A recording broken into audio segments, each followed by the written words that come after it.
Hello বন্ধুরা, আজকে হবে মাছ পাতুরি। দেখো, কাটাপোনা মাছ নিয়ে নিয়েছি, একটা লেজা, দুটো ঘাড়া আর একটা লেজার দিকের পিস নিয়েছি। কাটা দিয়ে পাতুরি খেতেই বেশি ভালো লাগে। তো দেখো, মাছ নিয়ে নিয়েছি, এখানে নিয়েছি ধনেপাতা কুচি, আর এখানে হচ্ছে নিয়েছি আলু, সিম আর পেঁয়াজ। এই দেখো, সিমগুলোকে ঠিক এইভাবে কেটে নিয়েছি। আর এখানে নিয়েছি রসুন, শুকনো লঙ্কা, এটাকে পেস্ট করে নেব। আর এখানে নিয়েছি কলা পাতা, যেটাকে এখন মা একটু ছেঁকে নেবে। দেখো, আগুনের ওপর ধরে জাস্ট এইভাবে ছেঁকে নিতে হয়।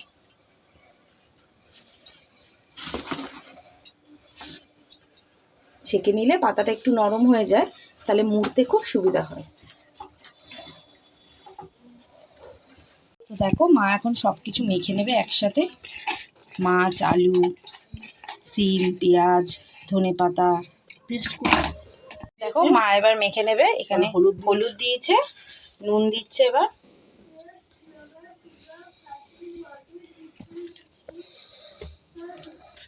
দিচ্ছে সর্ষের তেল,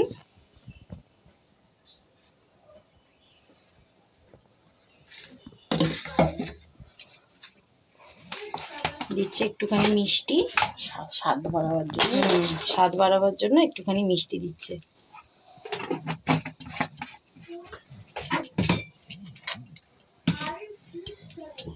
আর দিচ্ছে রসুন আর লঙ্কা বাটাটা।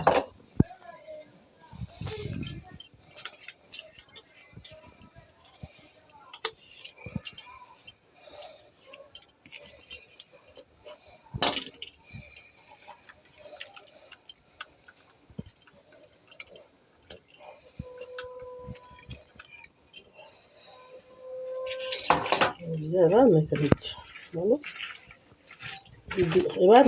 এবার মেখে নিলাম।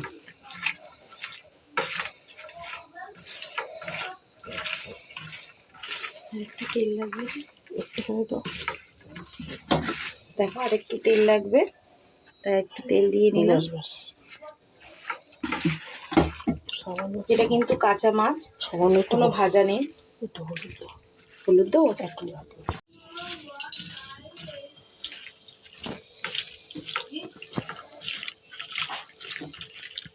দেখো, এবার সাজিয়ে নেবে কলা পাতায়।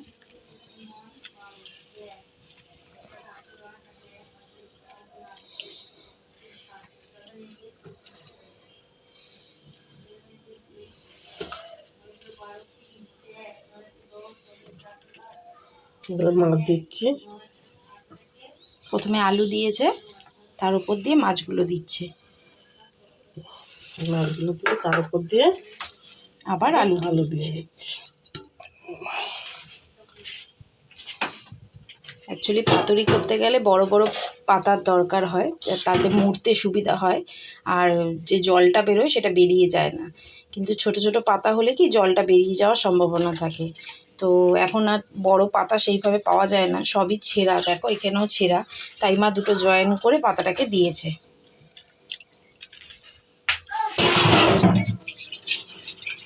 তাই জন্য মা বলছে এখন পাতা পাওয়াই যায় না, মানে পাতা সবই ছেঁড়া পাতা হয়। দেখো, মা এবার ভাঁজ করছে, যেহেতু পাতাটা পুড়িয়ে নিয়েছিল একটুখানি, তাই নরম হয়ে গেছে। দেখো কত সুন্দর ভাঁজ হয়ে গেল।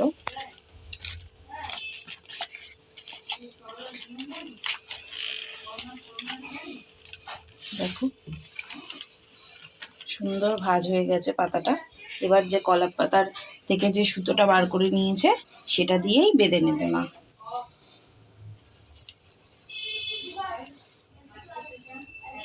আর তোমরা তো জানো, পাতুরি করতে গেলে অনেকটা সময় লাগে, প্রায় 30-40 মিনিট মতো লাগে। যদিও জোরে না, আস্তে সিম দিয়ে আস্তে আস্তে হতে দিতে হয়।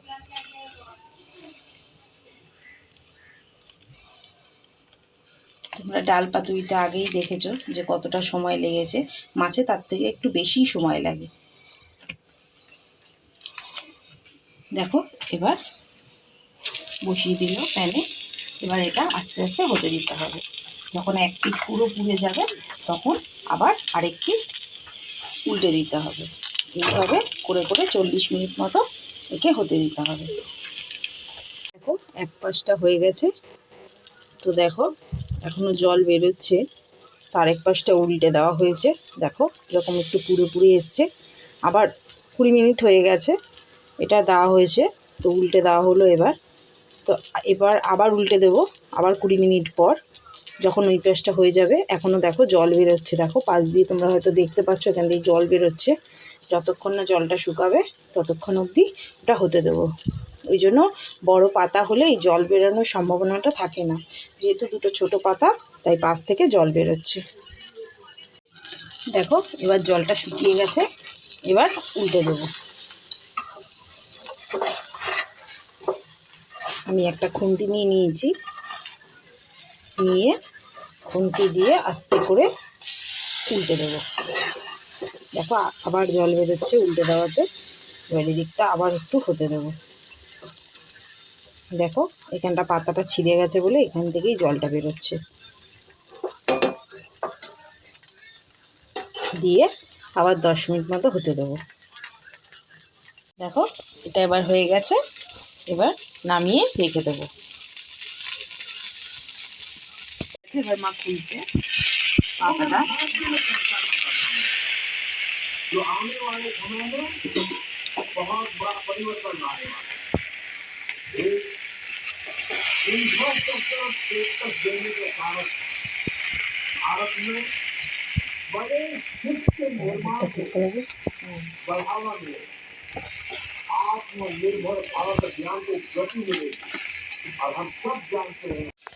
দেখো হয়ে গেছে, তো তোমাদের প্রসেসটা কেমন লাগলো জানিও। দেখো বন্ধুরা ওইটা হয়ে গেছে। তোমাদের যদি ভালো লাগে অবশ্যই লাইক করো, কমেন্টে জানিও তোমাদের কেমন লাগলো, আর চ্যানেলটাকে অবশ্যই সাবস্ক্রাইব করে দিও। টাটা।